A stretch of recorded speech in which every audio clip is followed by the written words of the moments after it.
Good evening, everybody. Welcome to MS Neuro TV. For those of you who keep joining us every month, we're so happy to have you back. And we have a lot of new people who have registered and are first timers for this month. So welcome. We're glad that you are joining us. Just to introduce myself, my name is Jennifer Falk. I am the Director of Development at MS Views and News. And MS Views and News is a nonprofit organization dedicated to providing education and information to the multiple sclerosis community. So welcome, everyone. And before we continue, I want to say thank you to Novartis and Bristol Myers Squibb, who are supporters of tonight's program. We are very grateful, and they make programs like this possible for the MS community. So thank you to both of them. And tonight, we are here with Dr. Rick Harris, and we are going to be discussing finding balance with family roles, friends, and workplace, self-care while living with a chronic condition. And so tonight's interesting because Dr. Harris and I actually pre-recorded our interview maybe a month before COVID-19 outbreak. So we had no idea where we would be sitting today, and no one else did either. So although tonight's topic is very important and valuable, as we're living in a changing world, we can discuss how all of the things and topics that we covered are even more relevant today, and can really apply even more to the challenges that many of us might be facing in today's predicament. So we're going to start first by playing the pre-recorded video. Just so you know, if you are calling in through your phone or watching through your phone, unfortunately, this platform GoToWebinar will not allow you to view that part of the video. So you will have about 10 minutes of silence there where you cannot see. But if you stay on the line, we will return live, and we'll have Dr. Rick Harris here with us, so you can be part of the live questions and answers. So just stay on the line there. And I'm excited to see this video, and I'm excited to share it with you. So let's get started with that video.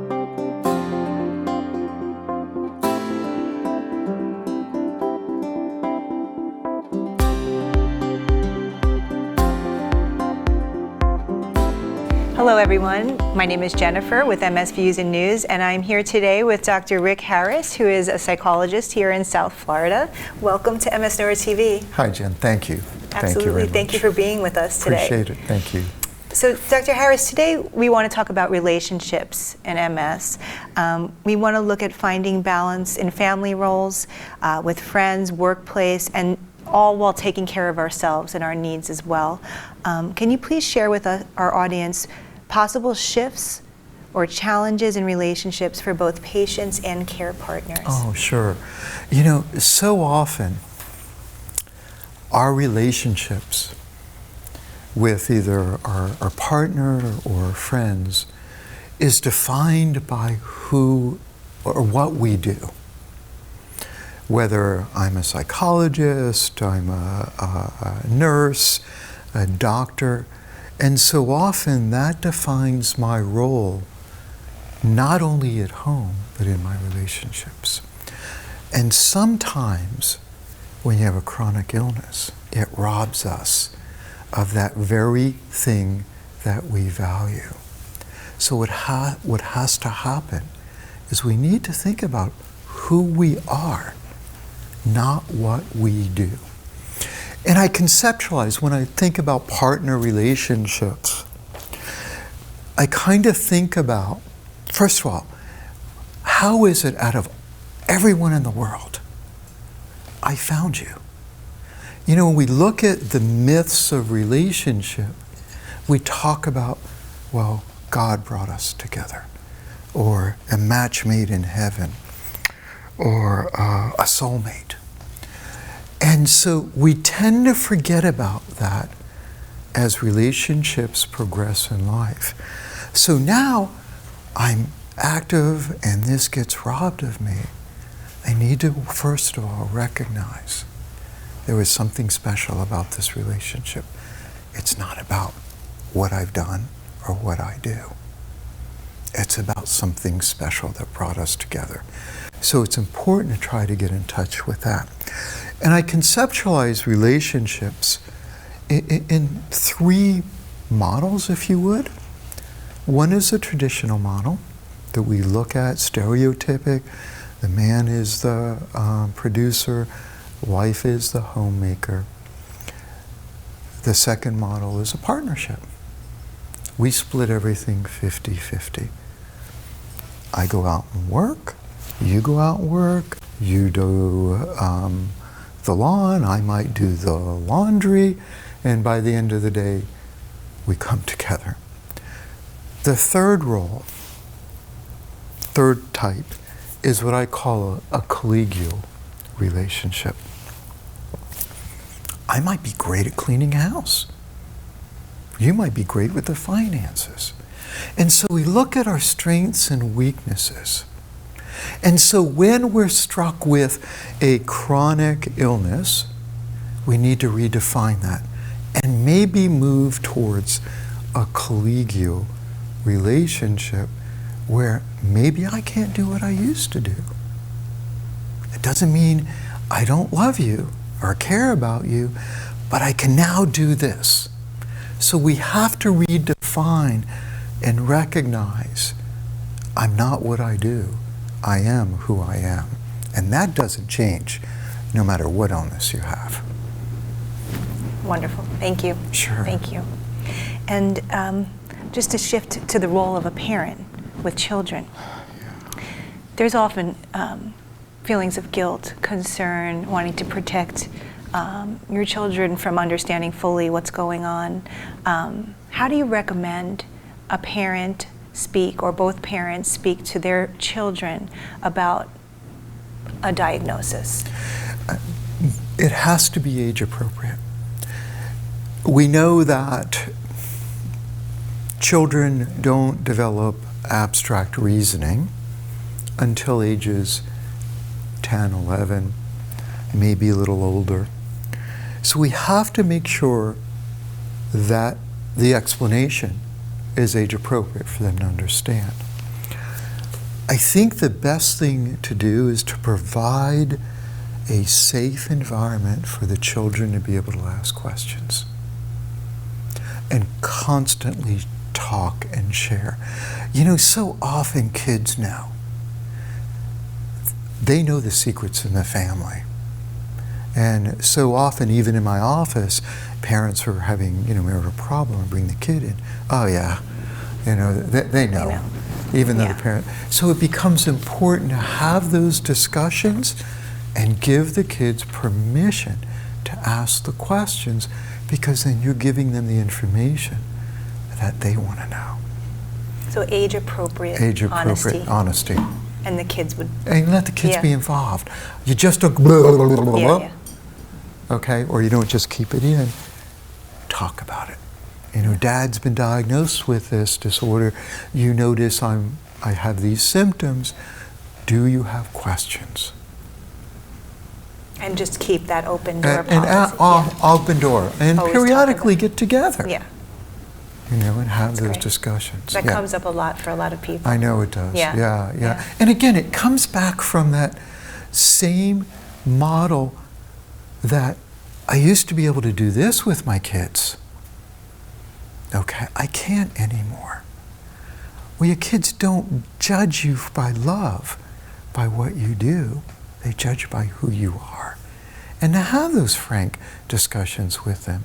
Oh yeah, I'd love to be able to do that. I can't anymore. But we can do this. We can do this. Yes. Exactly right. Perfect. Okay, wonderful. Something else in relationships, friendships, work relationships.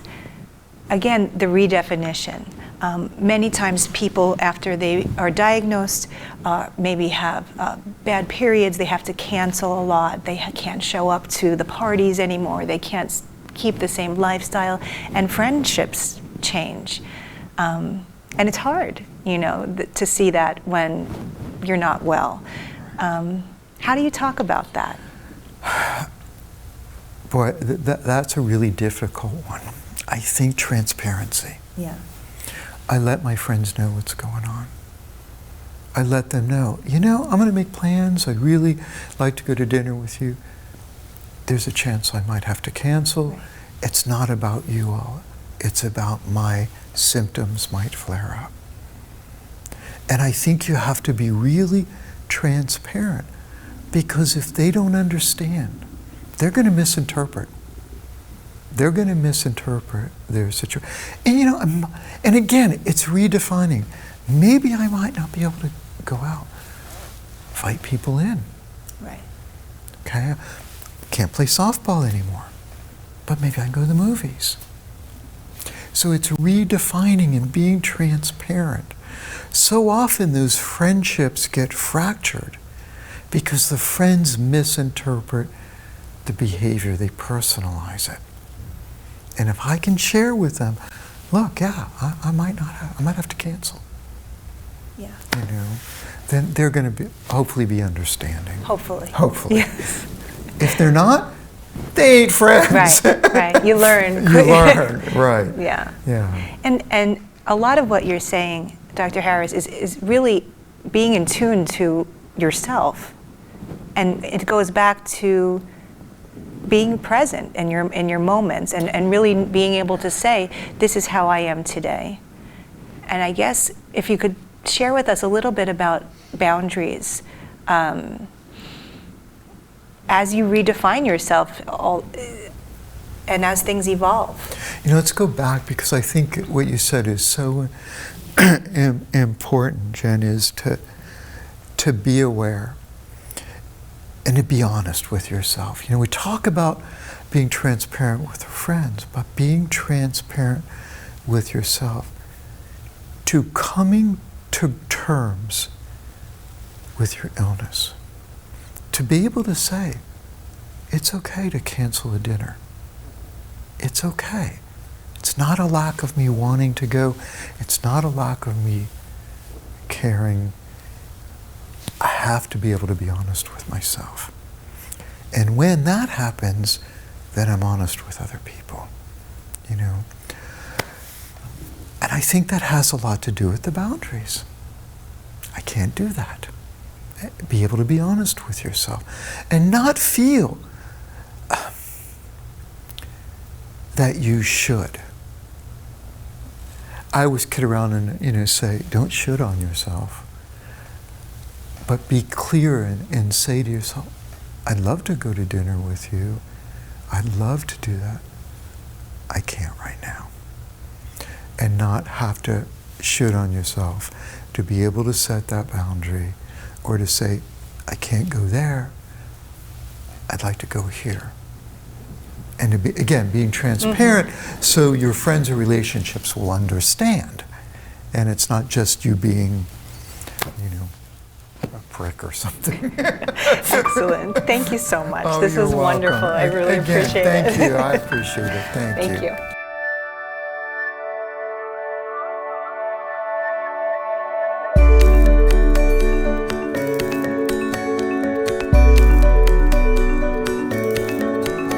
Okay, everyone, welcome back. I love that interview. Thank you, Dr. Harris. And before we bring Dr. Harris in with us now, I just want to give you a little intro and a little bit of background about Dr. Rick Harris. He was awarded his Doctor of Psychology from Nova Southeastern University in 1982. Throughout over his 30 years of experience in the mental health field, he has worked in inpatient and outpatient settings with children, adolescents, adults, and seniors. From the beginning of Dr. Harris's career, he has been interested in the mind-body connection. As a consultant to a national healthcare company, he developed behavioral medicine programs for patients living with cancer, cardiac, GI, and primary care patients. As the executive director of the Neuroscience Center, he was involved in research in brain behavior relationships. He has taught at the doctoral level and continues to train psychology residents. He is presently in private practice in Weston, Florida. And we would like to welcome Dr. Rick Harris. Welcome. Thanks, Jen. Absolutely. It's great to Um, have you here. Thanks for being with us. I always appreciate the opportunity that MS Views and you gave me to share my experience with our attendees. So again, thank you. Absolutely. You're welcome. And I just want to share with the audience, if you are able to see the question box on your screen, there's a little orange arrow. It should be on the top corner of your screen. If you click on that, that should make your question box available. And you can just go ahead and type in any questions that you have for Dr. Harris.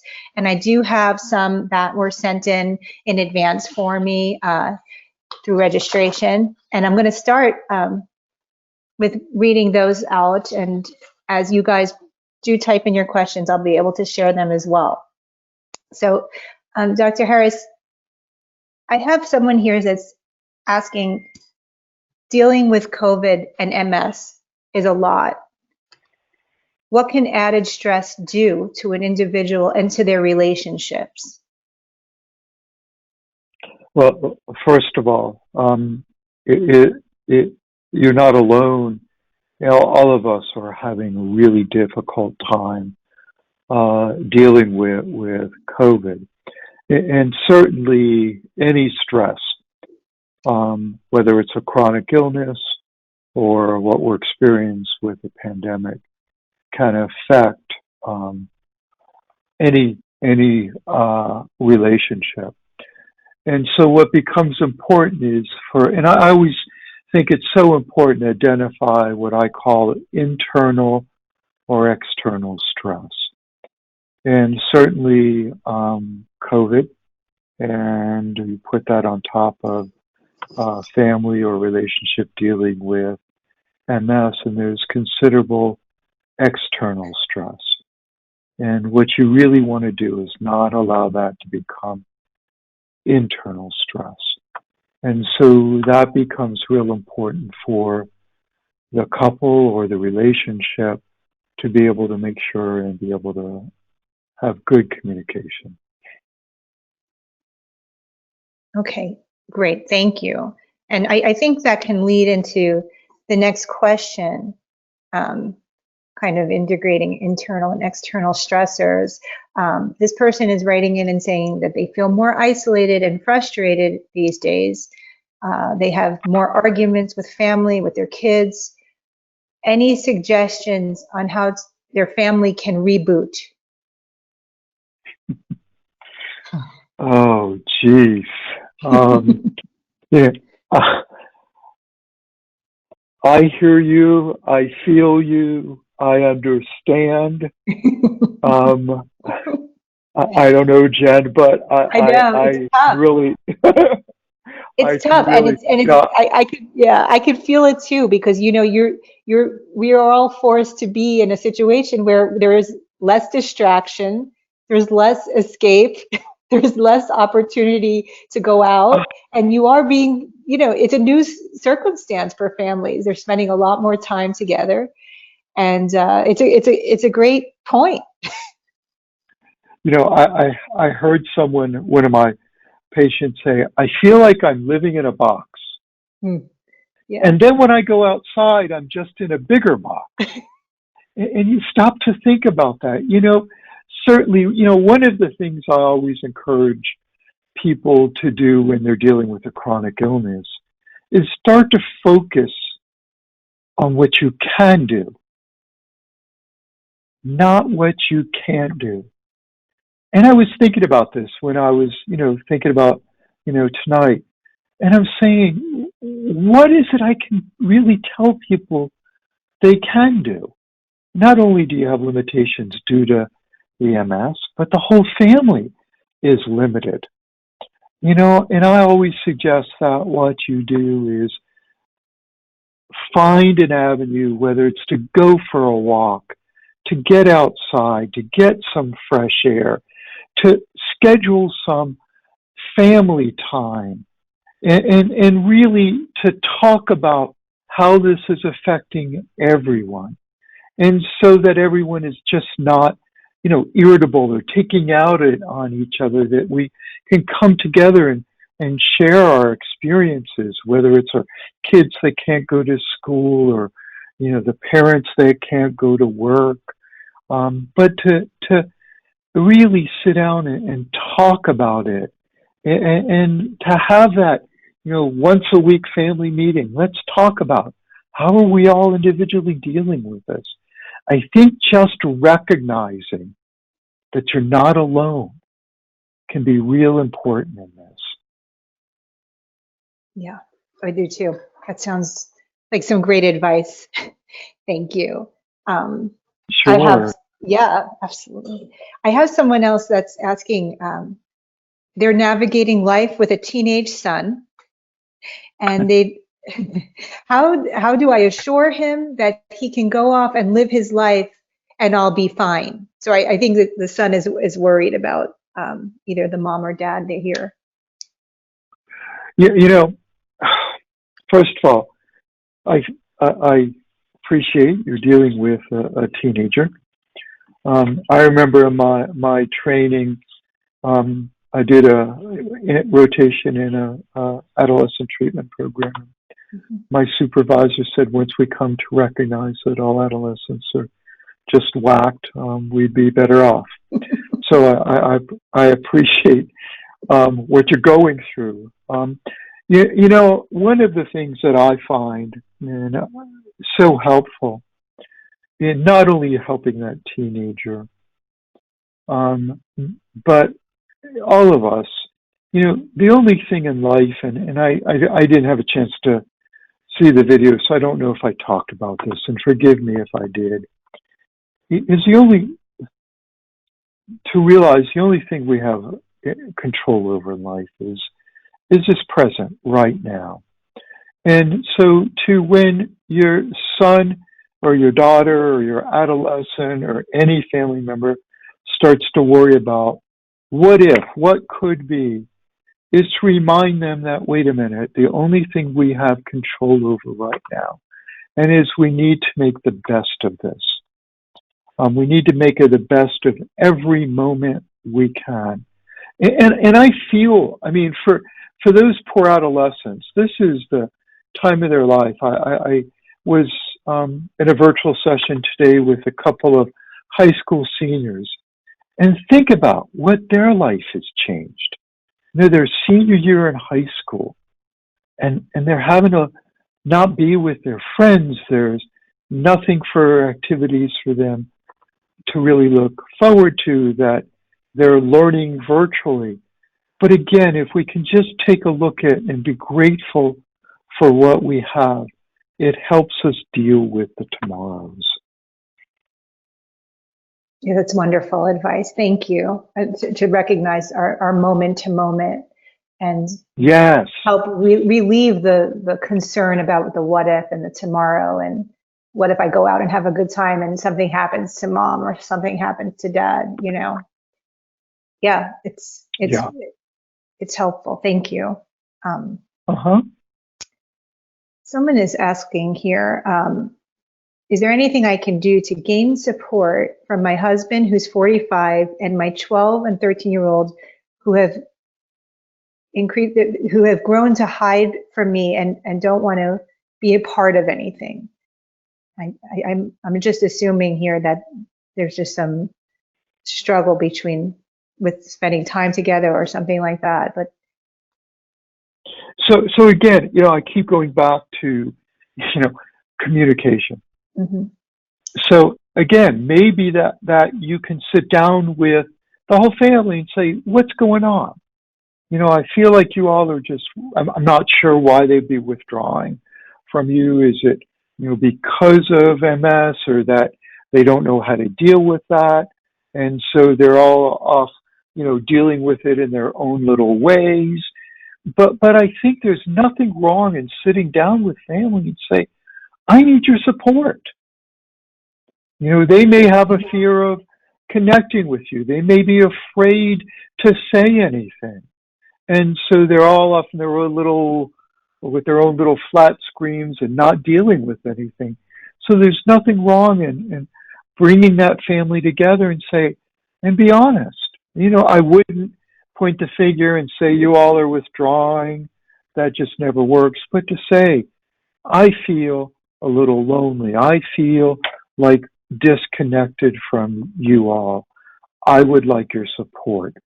And I think that can really open up that dialogue and maybe hopefully get your needs met. That's great. And it's great to have those words, to be able to use those words, because sometimes, people don't know how to start that conversation. So, And Jen, we kind of refer to it as the I message. And so often if you say to someone, well, you're withdrawing from me, what do they say? No, I'm not. Yes, you are. And then what happens? But to be able to say, I'm feeling isolated, opens up that dialogue. And it's kind of what we refer to as the I message. And that's so important in communication. Mm-hmm. That's great. And actually, the person's writing back that thank you for answering her question. So that's great. Oh, you're welcome. Yeah. Thank you. Oh, wonderful. So, here's one for you, Dr. Harris. How do couples keep relationships fresh and exciting during this pandemic? One of the, I'm going to talk in general about couples and relationships.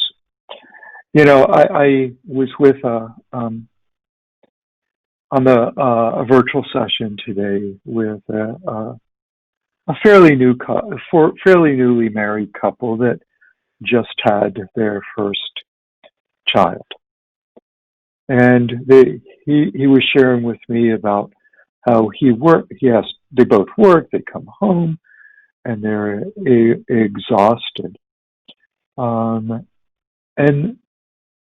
I was on a virtual session yesterday with a middle-aged gentleman in a relationship, real busy at work, a fairly new relationship, and talking about we don't have any quality time together.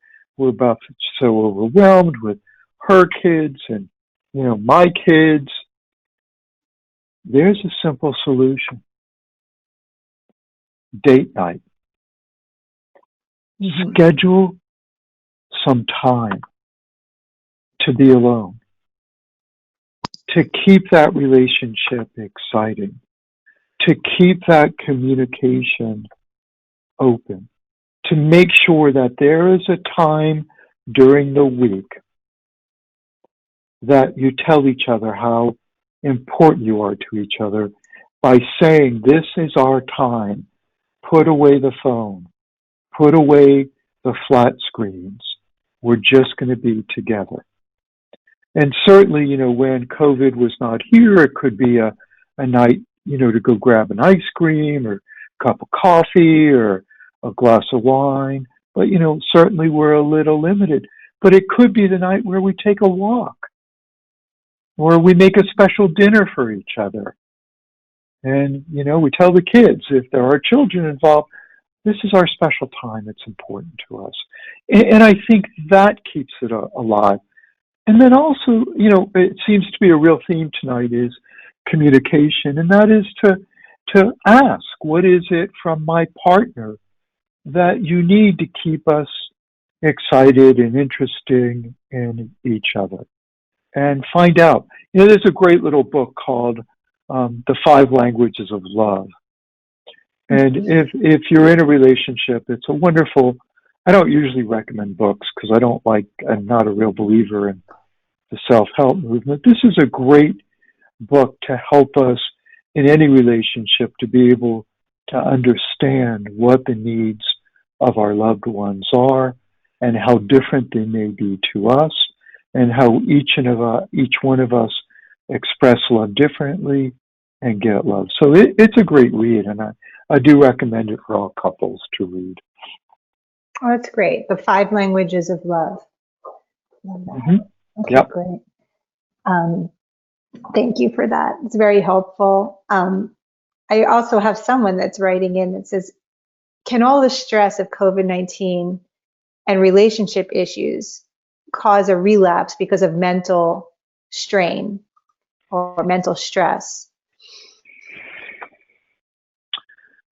So, I mean, I'm not a real expert on MS, but certainly my understanding is that stress can certainly cause a relapse.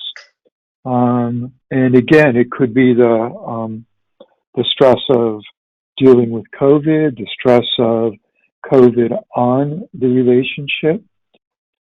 So it behooves us to start to take a look at how we all individually deal with stress. Mm-hmm. And I usually talk about there's two different coping styles. One is emotionally reactive, and the other is problem solving or solution focused. And when you start to take a look at all the different ways we cope in life, then we can break it down into those different styles. So if we start to learn how to use the coping style of solution or problem solving, the stress does not affect our immune system as much as if we're emotionally reactive. So the simple question is, what can I do about the stress? How can I cope with the stress? And so we certainly know that little exercise is really helpful in dealing with stress. Eating well is important in dealing with stress. Sleep, trying to make sure you get good sleep, can be real important in dealing with stress. So there are things that one can do in the face of dealing with stress, so it doesn't have to affect the immune system. Mm-hmm. So creating some healthy routines, consciously making efforts for self-care, really. Yeah. I mean, yeah, and you think about it, what a perfect opportunity to really do what Jen was just saying, was to develop some routines. When COVID hit, I used to like to go to the gym. I could no longer go to the gym. I went on Amazon and wanted to order barbells. Couldn't find them. They were all sold out. People told me they wanted to go buy bikes, and they had difficult time finding bikes. So COVID has also given us opportunity to take a look at our own lifestyle and what we can do to maybe live a healthier lifestyle. Yeah, that's true. And maybe force us to slow down and get a little creative as well. If you can't find those dumbbells or, you have to figure something out, What I've seen too, and this for me has been so heartwarming. I have seen families, parents and children really come together because they're not the distractions. So I had one adolescent young man that typically, where do we see the adolescent? In their room. I mean, they have a whole entertainment complex in their rooms nowadays. The TV, the computer. And I was talking to this kid, and he said to me, "It's been so cool." He said, "Our families are having dinner together. We're now having a meal every night together." And he said, "Dr. Rick, you know what we did last night? We sat and we played a board game together." And so COVID, this, again, life, we can view it as an opportunity, has given some families a real opportunity to connect and come together again. So, yeah, it's the way we look at it and what we see as an opportunity and what we make of that opportunity. Oh, it's so true. Thank you for putting light on that. That's really valuable.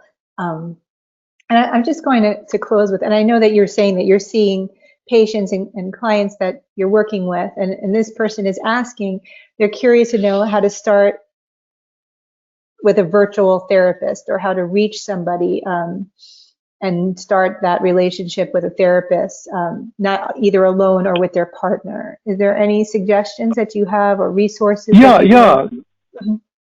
Sure. So what's happened, and this has been a really kind of blessing, if you have health insurance, most insurances have covered virtual or teletherapy. Great. During the pandemic. So one resource would be to call your insurance company. Look or find out who your providers are on that panel. What psychologists are on your panel, and give them the call to see if they're doing virtual. Now, you have to find someone typically in the state in which you reside. Recently, there have been some teletherapy national firms that have popped up, but the laws are such that I'm licensed in the state of Florida. I'm only, because of my license in Florida, I can only provide psychological services within the state of Florida. Mm-hmm. So I'm only credentialed in Florida. So the best place to check is, through your insurance carrier. If that doesn't work, you can always, just Google. There are a lot of, on our website, we have just added telehealth services. So a lot of us, I haven't been in my office since like March 10th. Everything we're doing is virtual. My marriage and family therapist in the office is doing marriage and family therapy virtually now. So there is the help you need, and it's available. That's great. That's wonderful. And let me share with everyone that's on tonight your website, if they are in the state of Florida. If you could share that with us. Yeah, actually, we just have it. We're building it out right now, but the best place is Weston, WESTON, PA.com. And the PA stands for Psychological Associates. WestonPA.com. WestonPA.com. I'm going to send that out to everyone. Great. And there's a phone number. And Jen, have anyone anywhere feel free, if they need a referral or want to make contact, to give the office a call and leave me a voicemail. That's usually wonderful. We'll get back to you. That's within great. 24 hours. Thank you. And I don't think that, not everyone knew that the laws have changed now, that, you can participate or get involved with a therapist virtually. So I think calling your healthcare, your health insurance provider is a wonderful suggestion, and something that everyone can really take advantage of. I always look at the process of speaking with a psychologist or a therapist as a privilege, and something that everyone can explore and kind of grow through in a process. So that's awesome. Thank you for sharing that. Yeah, it's changed how we practice. I talked about going back to the office in July before we saw the resurgence or the surge, and no one wants to go back to the office. I mean, think about it. How convenient it is. You can get your therapy on your lunch break in the car. I have several patients that will take their lunch break, and we do virtual therapy in their car through their phone. It's real convenient. Yeah. There are sometimes I have to tell them sometimes, do me a favor, make sure and pull over first. Yeah. Yeah. But yeah, Multitasking. it's a very different world, you know. It is, it's new. But thank you for really shining some light on all of these topics and connecting with so many people who have joined us tonight. So we really are very appreciative. Thank you, Dr. Harris. Okay. And just remember, everyone, take care of yourself, please. That's what's the most important thing. So, and again, Jen, thank you so much. And I want to thank MS Views and News for spreading the word. I think it's an important mission that y'all are doing, and I appreciate it. Absolutely. All right. And just to wrap it up, I thank you, Dr. Harris. I'm going to just share some information with everyone. So tonight's program is going to be recorded, and you can find it on our YouTube Learning channel. So if you missed anything, it will be up there within the next week, hopefully. And if you subscribe to the YouTube Learning channel, you'll get alerts every time we release a new educational video. So anyone that also has any questions, I tried to give everyone the book that Dr. Harris referenced, The 5 Languages of Love, and also I sent everyone his website as a resource here, so you can have that. But you can always email me at jennifer@msvn.org if you have any questions. And for everyone that's new here tonight, we do this every month. MS Neuro TV's episode next month is going to be on Tuesday, October 20th. We're going to have Dr. Megan Weigel on with us. We're going to be discussing brain health, neurological reserve, and the impacts of our daily lifestyle. Whoops, sorry guys. Our daily lifestyle choices and how they affect us. Those are my dogs. This is part of this, I guess. Sorry about that. And we hope you can join us. And if you're receiving this, you can also receive a quick email that will give us an evaluation. Please give us any feedback, any questions, any suggestions for future topics. We'd love to hear them. And again, we'd like to thank Novartis and Bristol Myers Squibb for supporting tonight's program. And thank you all for joining us tonight, and take care and be well. Have a good night.